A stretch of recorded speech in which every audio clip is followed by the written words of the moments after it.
headlights carved through the rain at 10:47 p.m., 3 sets of them tearing up the muddy road that led to the Riverside Free Clinic.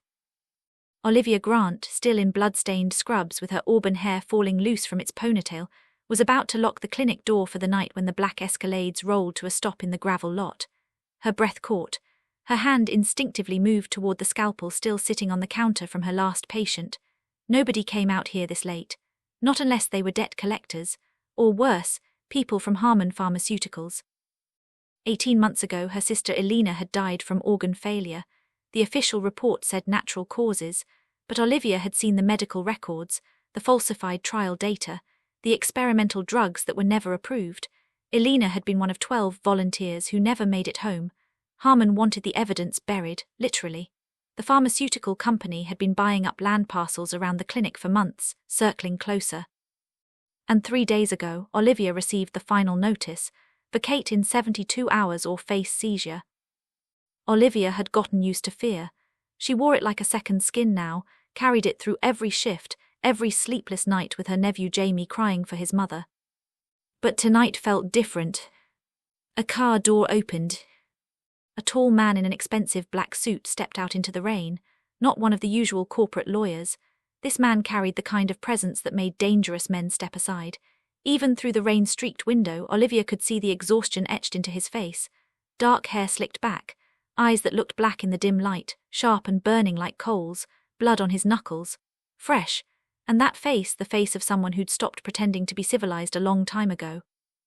He walked toward the clinic entrance with steady, unhurried steps. No umbrella, no hesitation, like he owned the storm.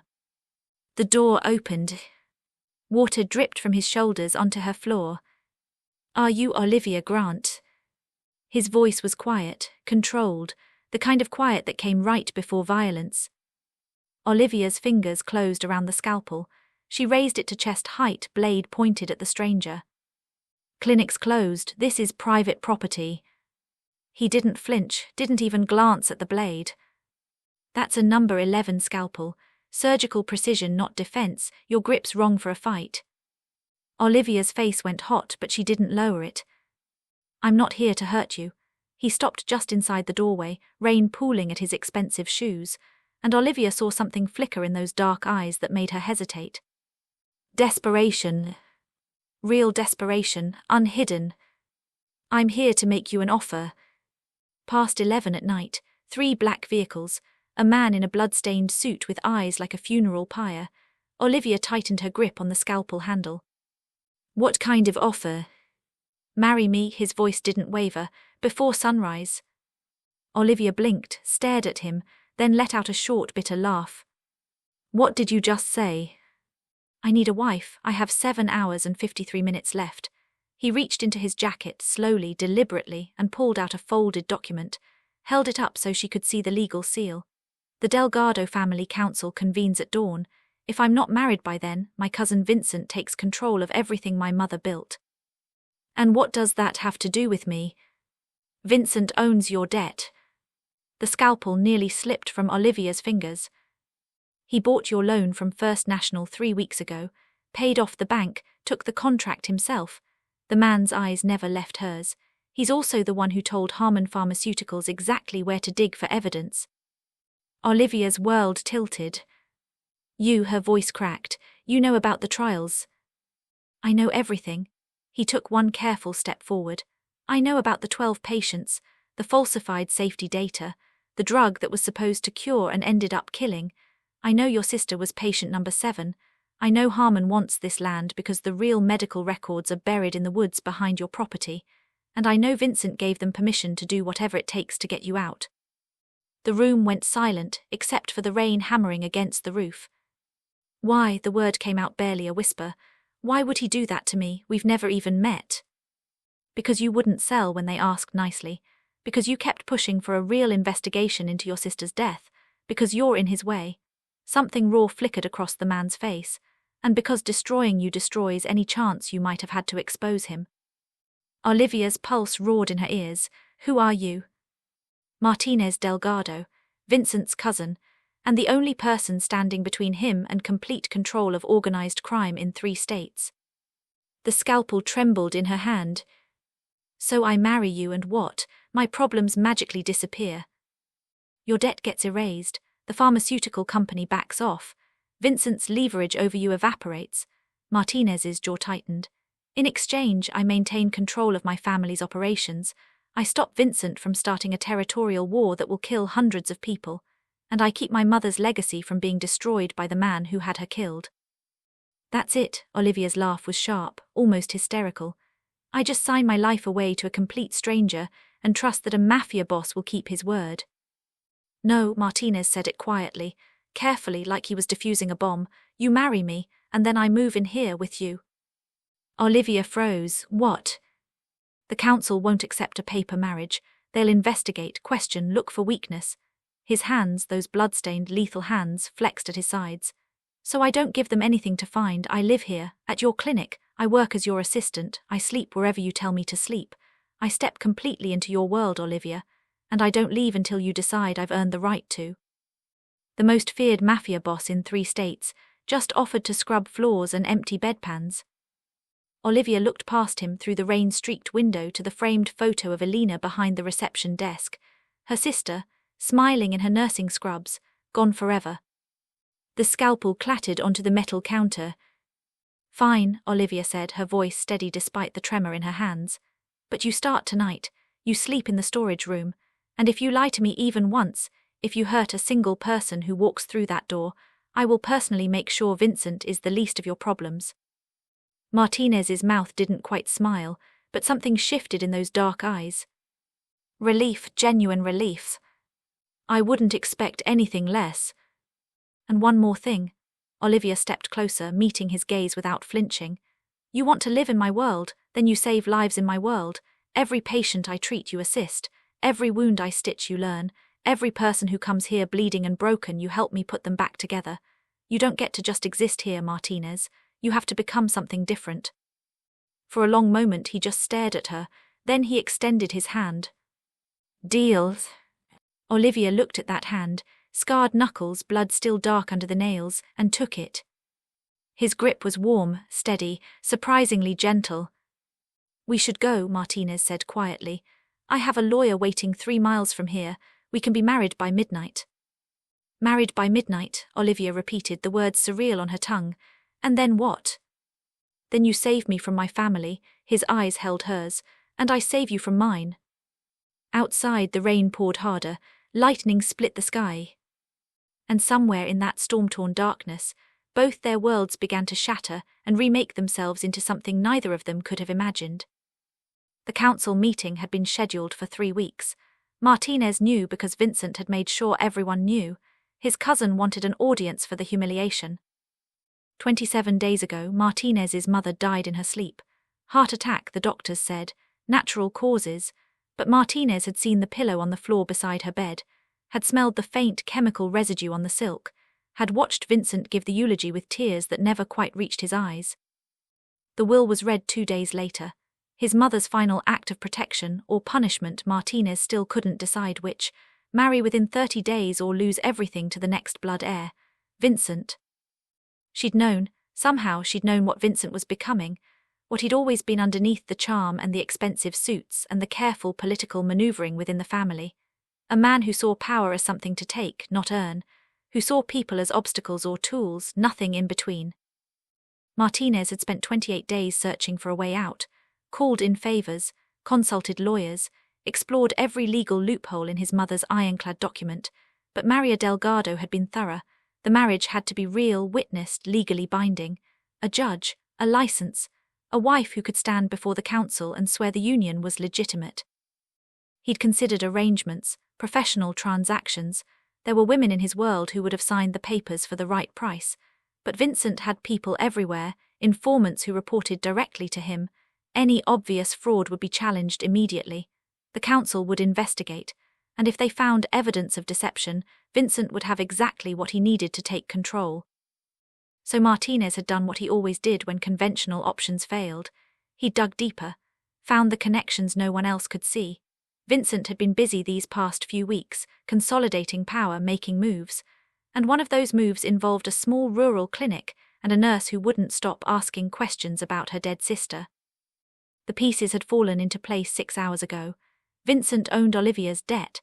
Vincent had directed Harmon Pharmaceuticals to her land. Vincent was systematically destroying her life to bury evidence that could expose his illegal partnerships with corporate criminals. Which meant Olivia Grant had every reason to hate Vincent Delgado. And every reason to help Martinez stop him. The rain hammered against the Escalade's windshield as Martinez pulled away from the clinic, Olivia silent in the passenger seat beside him. His phone buzzed, a text from his lieutenant Raphael. Vincent's asking questions, wants to know where you are. Martinez didn't respond. Let him wonder, let him worry. In 7 hours it wouldn't matter anymore. Tell me about Vincent, Olivia said quietly. She was staring out the window, arms wrapped around herself. Tell me why he wants you dead. Martinez's hands tightened on the steering wheel. He doesn't want me dead, he wants me broken. There's a difference. Explain it. Vincent believes power is about control, absolute control. My mother built this organization on different principles. Loyalty, protection. We don't traffic children. We don't poison communities with drugs that destroy families. We don't partner with corporations that kill people for profit margins. He paused. Vincent sees those principles as weakness. He wants to turn everything my mother built into something unrecognizable. And killing you accomplishes that. Killing me makes me a martyr. The old guard would rebel, there'd be war. Martinez took a breath. But if I fail, if I can't meet the terms of my mother's will, then the council has no choice. They follow the bloodline. Vincent takes control legally, peacefully, and everyone who opposes him will be purged within a month. Olivia was quiet for a long moment. He killed your mother. It wasn't a question. Yes. Can you prove it? No, the word tasted like ashes. Vincent's careful, he always has been. Then we make him careless. Olivia turned to look at him and Martinez saw something fierce burning in her eyes. You want to keep your empire? Fine. I want Vincent to pay for what he did to my sister, for what he's doing to families like mine. So we don't just get married, Martinez. We make Vincent believe it's real. We make him desperate, and desperate men make mistakes. Martinez felt something shift in his chest. This woman, this stranger who'd been ready to stab him with a scalpel 20 minutes ago, understood strategy better than half his lieutenants. The council meets at dawn, he said. 6:45 a.m. Vincent will challenge the marriage immediately. Let him, Olivia's voice was steel. I'll be ready. The lawyer's office appeared through the rain ahead. Martinez pulled into the empty parking lot and killed the engine. Last chance to walk away, he said. Olivia opened her door. I stopped walking away the day they buried my sister. She got out into the storm. And Martinez followed her toward a future neither of them could control. The lawyer's office smelled like old coffee and cheaper cologne. A single fluorescent light buzzed overhead, casting everything in sickly yellow. Martinez had chosen this place specifically. Thomas Brennan didn't ask questions and didn't keep records that could be subpoenaed. He also happened to be a notary and knew a judge who valued discretion over ethics. Olivia stood in the center of the cramped room, still in her blood-stained scrubs, hair dripping rainwater onto the stained carpet. She looked small under that harsh light, tired, but her spine was straight and her jaw was set. Martinez's 2 bodyguards flanked the door. Raphael, his lieutenant, watched Olivia with undisguised suspicion. The other, a man named Torres, simply looked bored. The judge is running late, Brennan said, adjusting his glasses nervously. He was a thin man with grey hair and hands that trembled slightly as he shuffled papers. Weather's bad on the interstate. How late? Martinez asked. 20 minutes, maybe 30. Olivia moved to the window, staring out at the rain. Martinez watched her reflection in the glass. She was shaking, just barely, but he could see it. You cold? He asked. No, she didn't turn around. I'm thinking about what I'm going to tell Jamie when he asks where I was tonight. Who's Jamie? My nephew, he's 6, he lives with me now. Her voice cracked slightly. He already lost his mother. Now he's going to wake up tomorrow and find out his aunt married a stranger in the middle of the night. Martinez had no answer for that. He dealt in strategies, in leverage and force, not in explaining impossible choices to children who'd already lost too much. Raphael's phone buzzed. He glanced at it, then at Martinez. Vincent's at your penthouse, he's looking for you. Let him look. He's got 3 council members with him. They're asking questions. Then they'll have answers at dawn. Martinez's voice was flat, final. The door opened. A woman entered, shaking rain from an umbrella. She was in her 60s, wearing a black judicial robe over jeans and a sweater. Judge Patricia Moss. Martinez had used her services twice before for late-night legal matters that required official seals and plausible deniability. Mr. Delgado, she nodded to him, then turned to Olivia. And you must be the bride. Olivia turned from the window. Olivia Grant. You understand what you're signing? Moss asked, her voice not unkind. Yes. And you're doing this of your own free will, no coercion, no threats. Olivia's eyes flicked to Martinez. For a moment he thought she might tell the truth, that this entire arrangement was built on desperation and mutual survival. Instead, she smiled, cold and sharp. Completely voluntary, Your Honor. Moss studied her for a long moment, then shrugged. All right then, let's make this quick. I have a cat that gets anxious when I'm gone too long. Brennan handed out papers, marriage license, certificate, legal declarations. Martinez signed where indicated, his signature sharp and precise. Olivia's hand hesitated over the line, pen hovering. Something wrong? Moss asked. No, Olivia signed. Her handwriting was smaller than his, more careful, a nurse's precision. Do you have rings? Moss asked. Martinez hadn't thought about rings. He'd been focused on legality, on documentation, on creating something that would withstand Vincent's inevitable challenge, not on symbols. No, he said. Olivia pulled something from her pocket, a small silver band, tarnished and worn. This was my sister's, she said quietly. It's not much, but... It's enough. Martinez took the ring.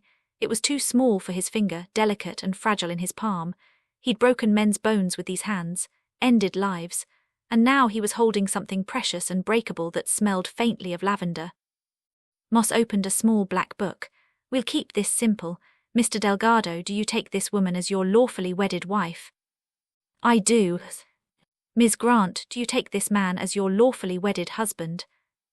Olivia looked at him, really looked at him, and Martinez saw her making the calculation, weighing her sister's death against his blood-stained hands, her nephew's future against his mother's murder, the clinic against the empire. I do, she said. Then by the power vested in me by the state of Missouri, I pronounce you husband and wife. Moss closed the book. You may kiss the bride. Neither of them moved. The fluorescent light buzzed. Rain drummed against the window. Raphael shifted uncomfortably. Or not, Moss said dryly. Brennan, witness signatures. The lawyer and the judge signed the certificate. Raphael and Torres added their names. Legal, binding, real. Moss handed the document to Martinez. Congratulations, you're married. Olivia stared at the paper in his hands, at her name next to his, at the official seal that made it permanent. What now? She whispered. Martinez checked his watch. 2:17 a.m. Now we go back to your clinic, he said, and we wait for dawn. The sun came up at 6:23 a.m., washing the clinic in pale grey light. Martinez hadn't slept. He'd spent the hours before dawn in the storage room Olivia had pointed him to, barely larger than a closet, smelling of disinfectant, and containing a cot that was 6 inches too short for his frame. He'd sat on the edge of it, still in his suit, watching his phone light up with texts from Raphael. Council's convening, Vincent's already there. He knows you got married, wants proof. Boss, he's calling it fraud. Martinez had sent the marriage certificate via encrypted file at 6:00 a.m., then he turned off his phone and walked out into Olivia's world. She was already in the clinic's main room setting up for the day. She changed into fresh scrubs, navy blue this time, and pulled her hair back in a tight braid. Dark circles shadowed her eyes. She looked like she'd slept about as well as he had. There's coffee, she said without looking at him, and there's a pair of scrubs in the bathroom that might fit you. One of the volunteer doctors left them. I don't need. You're not working in my clinic wearing a $1,000 suit. Now she looked at him. You want to be my assistant, then you dress like my assistant. Martinez found the scrubs. They were too big in the waist, too short in the legs. The fabric felt strange against his skin, cheap, institutional. He caught his reflection in the bathroom mirror and barely recognized himself. The first patient arrived at 7:15 a.m., an older man with a gash on his forearm from a farming accident. Olivia greeted him warmly, sat him down, began assessing the wound. "Martinez, gloves," she said. He stared at the box of latex gloves on the counter. "What?" "Put them on, you're assisting." He'd killed 3 men with his bare hands. He'd broken fingers and ribs and once, memorably, a man's collarbone with a single strike. But he'd never put on medical gloves with the intent to help someone heal. His hands were too large, the gloves felt constricting. Wrong. "Hold his arm steady," Olivia instructed. "Just below the elbow, gentle but firm." Martinez positioned his hands. The farmer, a man named Wilson, eyed him nervously. "You knew?" Wilson asked. "Yes." "You done this before?" "No." Wilson looked at Olivia. "Maybe I should come back when—" "He's learning," Olivia said calmly, threading a needle. "And everyone learns on someone, might as well be you, George." She started stitching. Martinez watched her hands move with practiced precision, drawing the edges of torn skin together, creating something whole from something broken. His job was simple: hold steady, don't let go, don't cause more damage. But his hands were used to destroying, not stabilizing. They trembled slightly. "Firmer," Olivia said. "You're not going to hurt him by holding properly. You'll hurt him if you let go." Martinez adjusted his grip. Wilson winced but didn't pull away. "Better," Olivia murmured. "Now hand me the gauze, the square packets to your left." Martinez reached for it, knocked over a tray of instruments instead.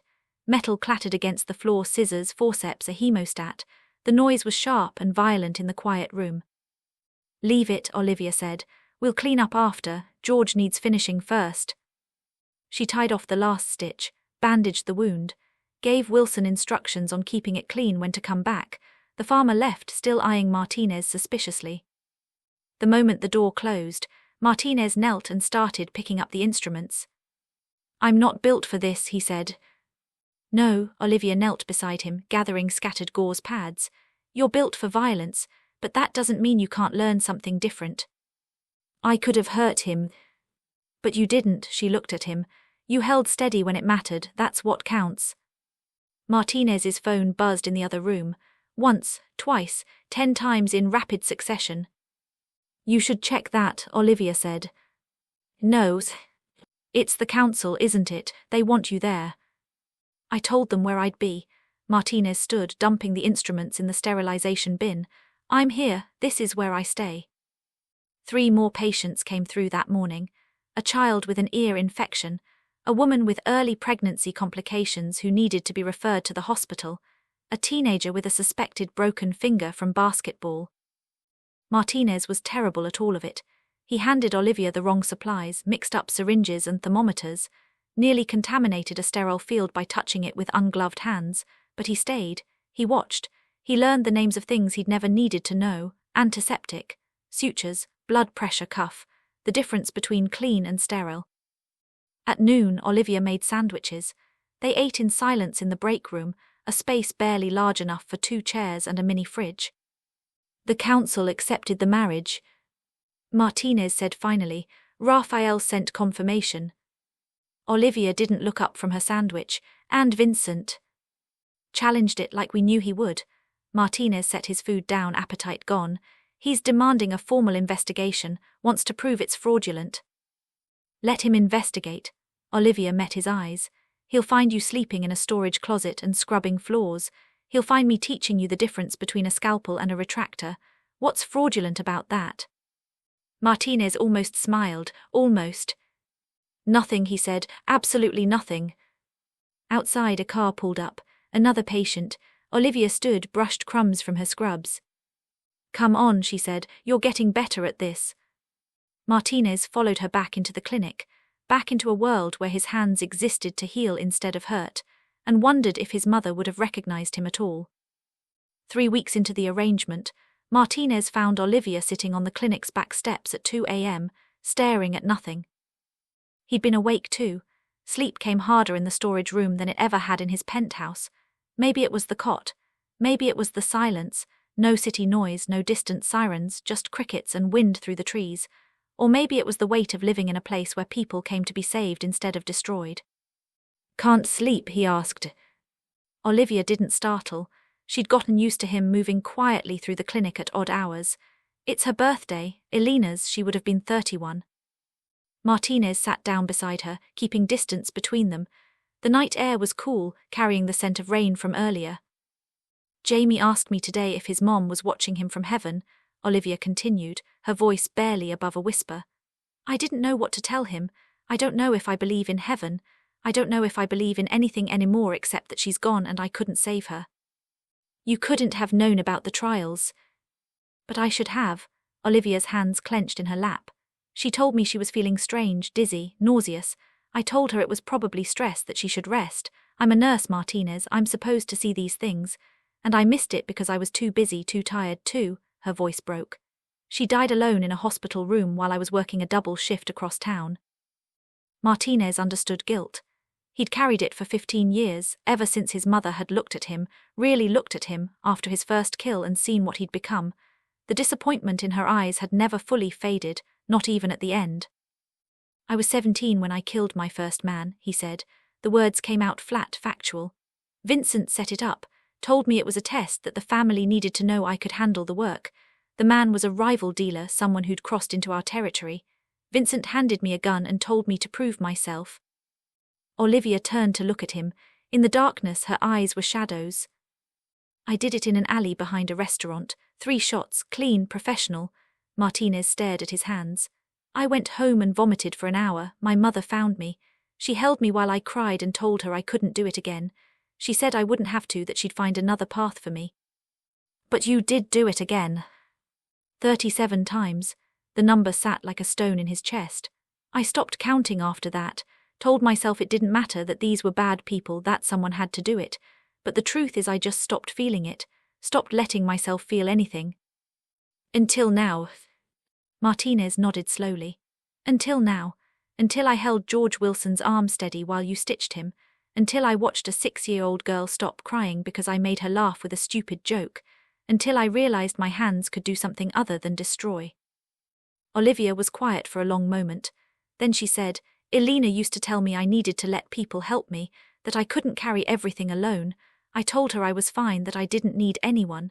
She wiped at her eyes. And now she's gone and I can't tell her she was right. She knew. How do you know that?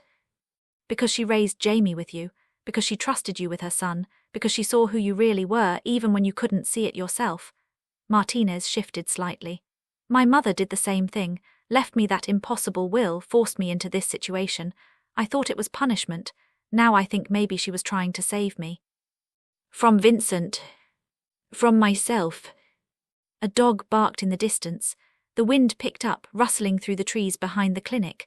Olivia pulled her cardigan tighter around her shoulders. Do you think we can actually do this? She asked. Keep the council satisfied, stop Vincent, save the clinic, all of it. Martinez thought about the reports Raphael kept sending.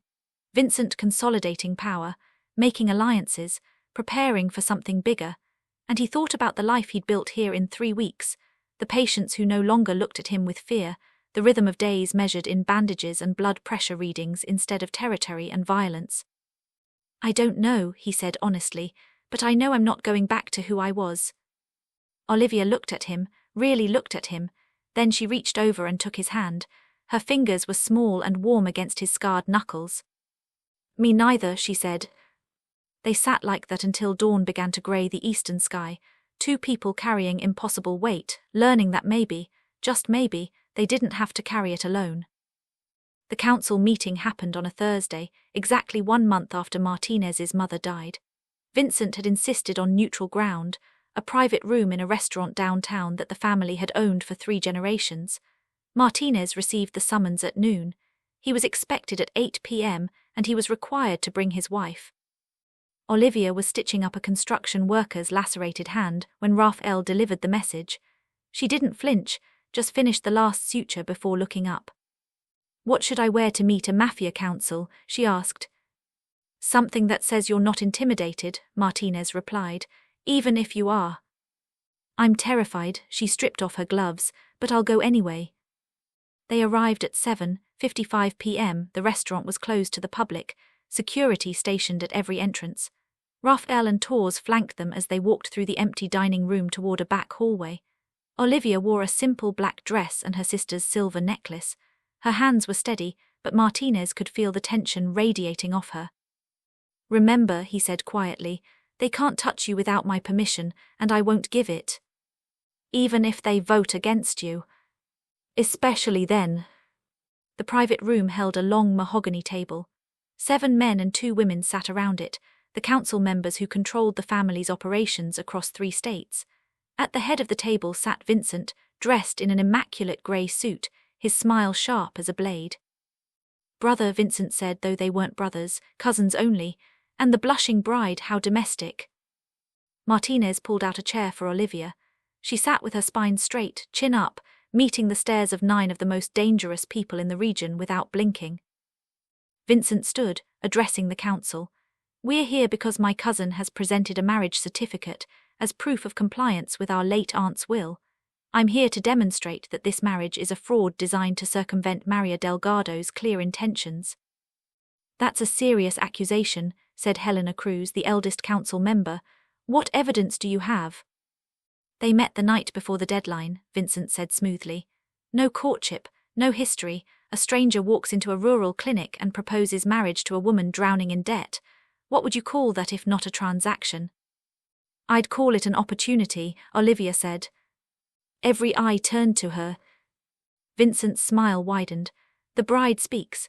Tell me, Mrs. Delgado, what exactly did my cousin offer you in exchange for your signature?" "Safety," Olivia said simply, "and a chance to stop you." The room went silent. "Excuse me," Vincent's voice was silk over steel. Olivia stood, and Martinez saw something fierce ignite in her eyes. "You bought my debt 3 weeks before Martinez's mother died. You partnered with Harmon Pharmaceuticals to bury evidence of illegal drug trials that killed my sister and 11 other people. You've been systematically destroying my life to cover your own crimes.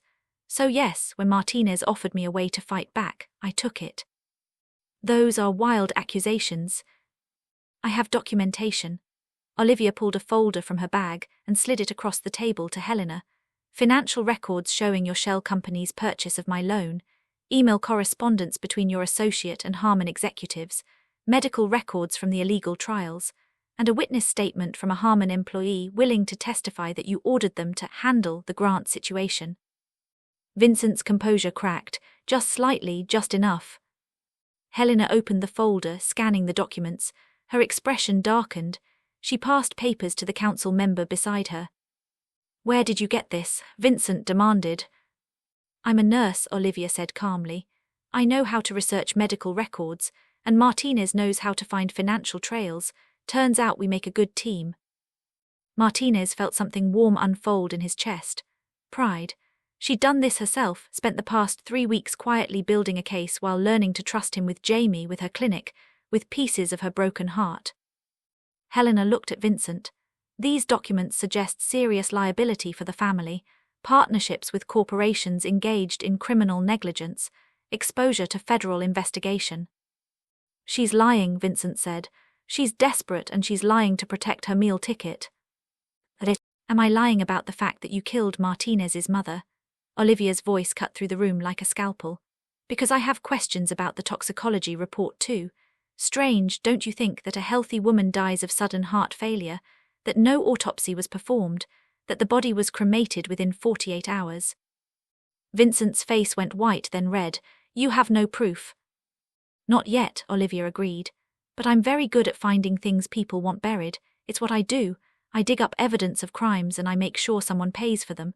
So if this council wants to discuss fraudulent marriages, let's discuss yours first, Vincent. The one to Gabriela Soto that lasted exactly 6 months before she disappeared. Should we start there?" The room erupted, council members shouting questions, Vincent slamming his hands on the table, Helena calling for order. Martinez reached for Olivia's hand under the table. She squeezed back hard. Helena's voice cut through the chaos. "This meeting is adjourned. Vincent, you will provide documentation refuting these claims within 72 hours. Martinez, your marriage stands pending further investigation." She looked at Olivia. "Mrs. Delgado, the council appreciates your candor and your courage." Vincent stormed out, flanked by his own security. In the car afterward, Olivia finally started shaking. Martinez pulled her against him, and she buried her face in his shoulder. "I thought I was going to throw up," she whispered. "You were magnificent," he said. And for the first time since his mother died, Martinez thought they might actually survive this. The call came at 3 a.m. on a Saturday. A car accident on Route 47, multiple casualties, the nearest hospital 40 minutes away. Olivia was dressed and moving before she was fully awake, grabbing her emergency kit. Martinez was already at the clinic door, keys in hand. They drove in silence through the dark, following the distant flash of emergency lights. The scene was chaos, 2 vehicles, one wrapped around a telephone pole, the other flipped on its side in a ditch. Paramedics were loading adults onto stretchers, but a woman was screaming, pointing at the overturned car. "My daughter, she's still in there." Olivia ran, Martinez followed. They reached the vehicle together and he dropped to his knees, peering through the shattered window. A girl, maybe 7 years old, trapped in a rear car seat, conscious, bleeding from a head wound. The car was leaking gasoline. "We need to get her out," Olivia said. "Now." Martinez didn't hesitate. He braced against the car frame and pulled, metal groaning under his hands. Years of violence had made him strong, but this was different. Strength used to save instead of destroy. The door gave way with a screech and Olivia was already crawling inside, talking softly to the girl. "Hey sweetheart, my name's Olivia, I'm a nurse, can you tell me your name?" "Sophie," the girl's voice was small, terrified. "It hurts." "I know, baby, we're going to get you out, okay? This is my friend Martinez. He's very strong and he's going to help." Martinez reached in, his large hands surprisingly gentle as he worked the seatbelt release. It was jammed. He pulled a knife from his pocket, the same one he'd carried for 15 years, the one that had drawn blood more times than he could count, and cut through the fabric. "I've got her," he said, carefully lifting the girl free. She was so small in his arms, so fragile. Blood matted her blonde hair and her left leg was bent at a wrong angle. They carried her to the clinic truck. Olivia worked fast, assessing injuries under the portable lights. Concussion, compound fracture, possible internal bleeding, too many maybes and not enough certainty. "We need to stabilize her for transport," Olivia said. "Martinez, I need you to hold her leg exactly where I position it. Don't let it move." His hands were shaking. He'd held guns steady through firefights, held knives through close combat, but now, with this child's life depending on him, his hands trembled. "Look at me," Olivia said sharply. "Not at her leg, at me." Martinez met her eyes. "You can do this," she said. "I trust you." 3 words, simple, true, and something in Martinez's chest cracked open. He positioned his hands where Olivia indicated. She worked quickly, setting the bone, applying a splint. Sophie whimpered but didn't scream. Martinez found himself whispering to her, words he didn't know he remembered, prayers his mother had taught him as a child, before violence became his language. "Santa Maria, Madre de Dios." The ambulance arrived. They loaded Sophie, her mother climbing in beside her. As the vehicle pulled away, Martinez stood in the flashing red lights, blood on his hands, someone else's blood, blood he'd helped save instead of spill, and something inside him shattered. He walked behind the clinic into the darkness and pressed his palms against the rough brick wall. His breath came in gasps, his vision blurred. Olivia found him there. She didn't say anything, just stood beside him while his shoulders shook with 15 years of buried grief and guilt and rage that finally had somewhere to go. "I thought I couldn't do it," he said, his voice raw. "Thought my hands were only good for one thing." "Your hands saved her life tonight." Olivia touched his wrist, gently turning his palm up. Blood still stained his fingers. "These are healing hands now, Martinez, if you let them be."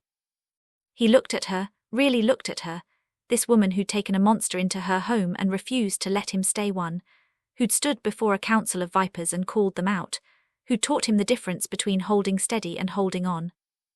"I don't know how to do this," he whispered, "how to be something different." "You're already doing it." She stepped closer. "You've been doing it since the moment you walked into my clinic." Martinez raised his hand, hesitated, then touched her face. His fingers were still trembling, but she didn't pull away. She leaned into his palm like it was something precious instead of something stained with violence. "Olivia." She kissed him. It was soft at first, tentative, like neither of them quite believed it was happening. Then deeper, desperate, two people who'd been drowning finally finding air. Martinez's other hand found her waist, pulling her closer. She tasted like coffee and courage, and everything he'd never let himself want. When they finally broke apart, both breathing hard, Olivia pressed her forehead to his. "That wasn't in the contract," Martinez said. "I know," she smiled against his lips. "Consider it an amendment." The sun was starting to rise, painting the sky in shades of grey and gold. Martinez held her in the morning light, his monster's hands cradling something more valuable than any empire, and thought maybe, just maybe, his mother's impossible will had been an act of love after all. Jamie disappeared on a Tuesday afternoon. Olivia had dropped him at school that morning like always, kissed his forehead, reminded him she'd pick him up at 3. Martinez had driven them both, then returned to the clinic to help prep for afternoon appointments. They'd fallen into a rhythm over the past 2 months, domestic and strange, and more real than any contract had required. At 3:15 p.m. Olivia's phone rang. The school secretary's voice was shaking. "Ms. Grant, Jamie never came out with his class. We've searched the building. His backpack is gone. The teacher said a man signed him out at lunch claiming to be his uncle." The phone slipped from Olivia's hand.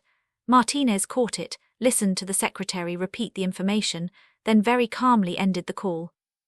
"Vincent," he said. Olivia couldn't breathe. The room tilted. Martinez's hands were on her shoulders, steadying her, but nothing could steady the terror clawing up her throat. "He took Jamie, he took," her voice broke. "Martinez, he's 6 years old, he's just a little boy." Martinez's phone buzzed, a text from an unknown number. "Nice family you've built, cousin. Shame if something happened to it." An attached photo showed Jamie in the back of a car, eyes wide with fear but unharmed. For now. The phone rang. Martinez answered. "Vincent." "Brother," Vincent's voice was smooth, pleased. "I have to admit I underestimated you. The marriage appears to be real after all. How touching." "Where is he?" "Safe for the moment. He's a sweet kid, keeps asking for his aunt. Breaks my heart, really." Martinez's hand tightened on the phone so hard the screen cracked. "What do you want?" "The same thing I've always wanted. What's mine?" Vincent paused. "You step down from the council, sign over all business operations to me, disappear with your little nurse and her nephew, go play house somewhere I never have to see you again." "And if I refuse?" "Then Jamie learns what happens to people who get in my way, and Olivia gets to bury another family member." The line went dead. Olivia was shaking so hard her teeth chattered. "What did he say, Martinez? What did he?" "He wants me to give him everything." Martinez set the phone down carefully like it might explode. "The council seat, the operations, all of it, in exchange for Jamie's life." "Then give it to him." Olivia grabbed his arm. "I don't care about your empire, I don't care about any of it, just get my nephew back." Martinez looked at her and saw the same desperation he'd carried into her clinic that first night. The same impossible choice. Save what you love or save what you've built. "If I give Vincent control, hundreds of people die," he said quietly. "He'll flood communities with drugs we've kept out. He'll partner with traffickers we've opposed. Everything my mother spent 30 years building." "I don't care," Olivia's voice cracked. "Let it burn, let all of it burn, just save Jamie." Martinez pulled her against him. She was crying now, great gasping sobs that shook her entire body. He held her and thought about all the calculations he'd made in his life. All the times he'd chosen power over people, strategy over mercy, survival over love. Raphael burst through the door. "Boss, we have a location. One of our informants spotted Vincent's car heading toward the old warehouse district." "How many men does he have?" Martinez asked. "At least a dozen, maybe more. It's a trap, boss. He wants you to come, wants an excuse to end this." "Then he'll get what he wants." Martinez looked at Raphael. "Call the council, tell them I'm stepping down effective immediately. Vincent gets everything." "Bossy, do it." Olivia pulled back. "What are you doing?" "Choosing." Martinez cupped her face in his hands. "I'm choosing you. I'm choosing Jamie. I'm choosing to be the man you taught me to be instead of the monster Vincent made me." "He'll kill you the moment you walk in there without power." "Probably." Martinez managed a smile. It felt strange on his face, unfamiliar. "But I'll die knowing I finally did the right thing." "No." Olivia's hands fisted in his shirt. No, you don't get to be noble and stupid. We find another way. There is no other way. Then we go together. We get Jamie together. Olivia, don't you dare leave me behind. Her eyes blazed. I didn't teach a monster how to heal just so he could throw his life away. We're in this together, Martinez. That's what marriage means. Real marriage. Martinez stared at her. This woman who'd faced down a Mafia council, who'd rebuilt his broken pieces one patient at a time, who'd kissed him in the dawn light and made him believe redemption was possible. Together, he said finally. Raphael looked between them. This is insane. Then it's our kind of insane. Olivia grabbed her medical bag. Let's go get my nephew. Martinez made one call before they left. Not to the council, not to his lieutenants. To Helena Cruz. I need you to do something for me, he said, and I need you to trust that I know what I'm doing. Martinez, Vincent just sent proof of your resignation. I know, let him think he's one, just give me 2 hours. 2 hours for what? Martinez looked at Olivia loading supplies into her bag with steady hands, preparing to walk into hell for a child she loved. 2 hours to teach Vincent what happens when you threaten my family. The warehouse was exactly where Raphael said it would be, industrial district, half the buildings abandoned, the kind of place where screams went unheard. 3 of Vincent's cars sat outside, guards stationed at the entrance. Martinez and Olivia sat in the truck 2 blocks away, planning. I go in first, Olivia said. Unarmed, tell them I want to negotiate. Woman alone, no threat, they'll let me through. Absolutely not. Martinez, they're expecting you. The moment you walk in, Vincent will make his move. But me, she pulled out her phone, showing him the files she'd compiled. I have everything, bank records, witness statements, evidence of his mother's murder that I've been building for weeks, audio recordings from Harmon executives. I go in, I tell Vincent I'll bury it all if he gives me Jamie. He won't believe you. He will if I make him, Olivia's jaw set, because I'm not bluffing. I'll burn every piece of evidence if it means my nephew walks out alive.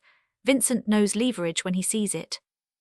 Martinez wanted to argue, wanted to lock her in the truck and handle this himself the way he'd handled everything for 15 years, with violence and certainty and no room for anyone else to get hurt. But Olivia wasn't asking permission. She was telling him the plan. 10 minutes, he said finally. You get 10 minutes, then I'm coming in. Make it 15, I need time to position things. She kissed him hard. Trust me. She was out of the truck before he could respond. Martinez watched her walk toward the warehouse medical bag over her shoulder, looking small and vulnerable and absolutely fearless. Raphael sat in the driver's seat, counting down silently. Inside, Olivia raised her hands as guards surrounded her. I'm here to see Vincent. Tell him Olivia Delgado has a business proposal. They searched her bag, found only medical supplies and a laptop, let her through. Vincent sat in the center of the warehouse on an expensive chair that looked absurd in the concrete space. Jamie was beside him, sitting on the floor, wrists zip-tied. The boy's face was tear-stained, but he was alive, unharmed.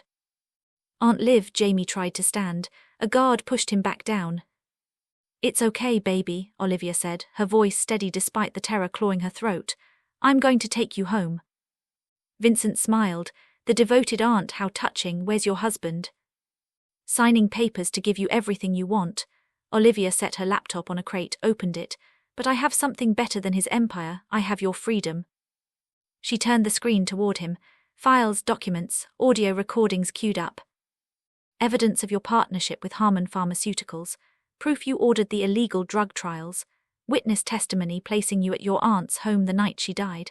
Financial records showing you've been embezzling from family operations for 3 years. Olivia's voice was ice. I've sent copies to 3 different lawyers with instructions to deliver them to the FBI if I don't check in every hour. So here's my proposal. You let Jamie go and I delete everything. You keep your freedom. Martinez keeps his life. Everyone walks away. Vincent's smile faded. You're bluffing. Try me. Olivia's finger hovered over the delete key. I don't care about your empire. I don't care about justice. I care about that little boy. So either you let him go or I send you to prison and deal with the consequences. For a moment, Vincent actually considered it. Olivia could see the calculation in his eyes. Then he pulled a gun. Or, Vincent said, I kill you both and destroy the evidence myself. The warehouse doors exploded inward. Martinez came through like a force of nature, Raphael and 6 other men behind him. But Vincent's guards were already moving, weapons drawn, and suddenly the space was chaos, gunfire and shouting and Jamie screaming. Olivia threw herself over the boy, covering him with her body. A bullet sparked off the concrete inches from her head. She fumbled with the zip ties, her medical training making her fingers steady, even as her heart threatened to burst. Martinez moved through the warehouse like the weapon he'd been trained to be, but different now, controlled, precise, taking down guards without killing when he could, neutralizing threats to protect instead of dominate. He was a monster with a purpose. He reached Vincent just as Vincent aimed at Olivia and Jamie. The 2 men collided. The gun went flying. They fought like the family they'd never really been, brutal and personal and full of 15 years of hatred. Olivia got Jamie's restraints off. "Run, baby, that door, don't stop." "I'm not leaving you." "Jamie, go." But the boy grabbed her hand instead, pulling her toward the exit. A guard blocked their path. Olivia didn't think, just swung her medical bag like a weapon. It connected with his face, heavy with supplies and equipment. He went down. They ran. Outside, Helena Cruz was waiting with a dozen council members, and what looked like half the police department. "Mrs. Delgado," Helena said calmly, "I believe you have something for me." Olivia pulled the laptop from her bag with shaking hands. "Everything you need to arrest Vincent Delgado for murder, embezzlement and conspiracy. You'll find it all there." Helena took the computer, nodded to the officers. "Clear the building, I want Vincent alive." The gunfire inside had stopped. Martinez emerged moments later, bleeding from a cut above his eye, Vincent's arm twisted behind his back. He shoved his cousin toward the police. "It's over," Martinez said. Vincent laughed, wild and broken. "You think this changes anything? You think you can just walk away from what we are?" "No," Martinez looked at Olivia, at Jamie clinging to her, "but I can choose what I become." Police surrounded Vincent, reading him his rights. Helena approached Martinez. "The council has reviewed the evidence," she said. "Vincent will be exiled permanently. You resume leadership, effective immediately." "No," Martinez said. Everyone froze. "I meant what I said in my resignation. I'm done." Martinez took Olivia's hand. "Find someone else to run your empire. I have a clinic to get back to." He walked away from it all, the power, the legacy, the weight of his mother's crown, and didn't look back. Vincent stood in handcuffs in Helena Cruz's office 3 days later. Martinez had been asked to attend, one final decision to make. "The council has voted," Helena said. "Exile or execution, your choice, Martinez. Vincent killed your mother. He endangered your wife and her nephew. By family law, you have the right to end this." Martinez looked at his cousin. Vincent's face was bruised, his expensive suit rumpled, but his eyes still held that same calculating hatred. "Do it," Vincent said. "Prove you're still one of us." Martinez thought about the man he'd been 6 months ago, the one who would have pulled the trigger without hesitation, who measured power in bodies and territories, who believed mercy was weakness. Then he thought about Olivia teaching him to stitch wounds, about Jamie falling asleep against his shoulder during a movie, about Sophie's mother calling the clinic to say her daughter was walking again, about becoming someone his own mother might have recognized. "Exile," Martinez said. "Permanent. If you ever come back, if you ever threaten anyone I care about again, I won't be this generous twice." "Generous," Vincent spat. "You're weak, just like she made you." "No," Martinez said quietly. "She made me human, there's a difference." Vincent was escorted out. Martinez never saw him again. Helena studied him carefully. "The council still wants you to lead." "Then the council needs to adapt." Martinez met her gaze. "I'll consult, I'll help transition to legitimate operations, but I'm not running an empire anymore, I'm running a clinic." "A clinic," Helena almost smiled. Maria would have been proud and furious. "She was always both," Martinez stood. "Thank you, Helena, for trusting me when it mattered." "Thank your wife, she's the one who brought me the evidence, and the recordings of our conversation." Helena pulled out a small device. "Very clever, wiring yourself before calling, insurance policy." "She thinks like a strategist." "Then you married the right woman." Martinez drove back to the clinic as the sun set. The building looked different now, fresh paint courtesy of community volunteers, new equipment funded by an anonymous donation Helena had arranged, a playground being built in the back lot for patients' children. Inside, Olivia was closing up. Jamie was doing homework at the reception desk, tongue poking out in concentration. They looked up when Martinez entered. "It's done," he said. "Vincent's gone. The council accepted my terms." Olivia crossed the room and wrapped her arms around him. "Are you okay?" "I spared him." Martinez held her close. "6 months ago I would have killed him without blinking. Today I chose mercy." "That's who you are now," she whispered. "The man who chooses healing over hurting." Jamie abandoned his homework and hugged Martinez's leg. "Does this mean you're staying forever?" Martinez lifted the boy up. "If you and your aunt will have me." "We will," Olivia said, "but on one condition." "What's that?" She pulled a small box from her pocket, opened it. Inside were 2 simple gold bands. "Marry me again," she said. "Not because of contracts or councils or deadlines, not because we need to save each other, but because I love you, because you're the best person I know, because I want to build a real life with you." Martinez's throat tightened. "Olivia, you don't have to answer now, but I needed you to know that somewhere between that first night and today, this stopped being about survival. You're not my escape plan, Martinez, you're my home." Martinez set Jamie down gently, took the box from Olivia's hands, pulled out one of the rings. "I don't need time to answer," he said, sliding it onto her finger. "Yes, 1,000 times yes." She laughed and cried at the same time, putting the other ring on his hand. This time it fit perfectly. They married again on a Saturday in spring, not in a lawyer's office at midnight but in the field behind the clinic, with Jamie as ring bearer and every patient they'd treated in attendance. Helena came, representing the family's blessing. Raphael stood as best man, still bemused by his boss's transformation. The ceremony was simple. No judge this time, just a minister from town who'd brought his daughter to the clinic after a soccer injury. He spoke about lover's choice, about becoming new people together, about building something stronger than what either person was alone. When it came time for vows, Olivia spoke first. "6 months ago you walked into my life asking for help. You offered me safety, protection, a way out of my problems, but what you really gave me was hope. Hope that broken things can heal, that people can change, that love is stronger than fear." Her voice caught. "You learned to save lives with hands that took them. You became a father to a boy who needed one. You chose mercy when vengeance would have been easier. Martinez, you're the best man I know. And I promise to spend the rest of my life helping you believe that about yourself." Martinez had written his vows on a piece of paper, but standing there, holding Olivia's hands, looking at Jamie's gap-toothed smile and the community they'd built, the words he'd prepared felt wrong. "I don't have fancy promises," he said. "I'm still learning how to be the man you deserve, but I promise to keep learning, to choose healing every day, to protect this family with everything I am, not because it's my duty but because you're my heart.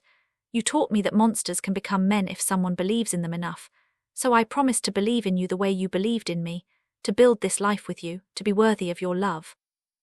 They kissed as husband and wife for the second time, but this time it felt like a beginning instead of a contract. The clinic grew into a network, 3 locations across the county, serving communities that had been ignored. Martinez ran the administrative side, leveraging his business experience for good. Olivia trained new nurses, her sister's legacy living on in every life they saved. Jamie grew up helping at the clinic, learning that family wasn't just blood but choice. That home wasn't a place but the people who saw you, really saw you, and loved you anyway. And on quiet nights, when the clinic was closed and Jamie was asleep, Martinez and Olivia sat on those same back steps where they'd first shared their scars. 2 people who'd started as strangers bound by desperation, who'd become partners in healing, who'd built something neither thought possible. "Do you ever miss it?" Olivia asked once. "The power, the empire?" Martinez thought about it honestly. "Sometimes I miss the certainty, the simplicity of clear enemies and clear solutions. And then I remember what it cost me, who I had to become to have it." He pulled her closer. "This is better, this is real. Even the chickens Jamie insists on keeping. Especially the chickens." She laughed and Martinez thought about his mother's impossible will. about how she'd forced him into this marriage knowing it would either destroy him or save him, about how love, real love, was always a choice to see someone's potential and call it forward. "Thank you," he said quietly. "For what?" "For not giving up on me when I was still a monster, for teaching me I could be something else." Olivia turned to face him, cupping his scarred face in her healing hands. "You were never a monster, Martinez. You were just a man who forgot he was human. I just reminded you." They sat under the stars, two wounded souls who taught each other that healing was possible, that redemption was real, that love could transform even the darkest parts of us into light. And in the morning, they'd wake up and save more lives. Together. Always together.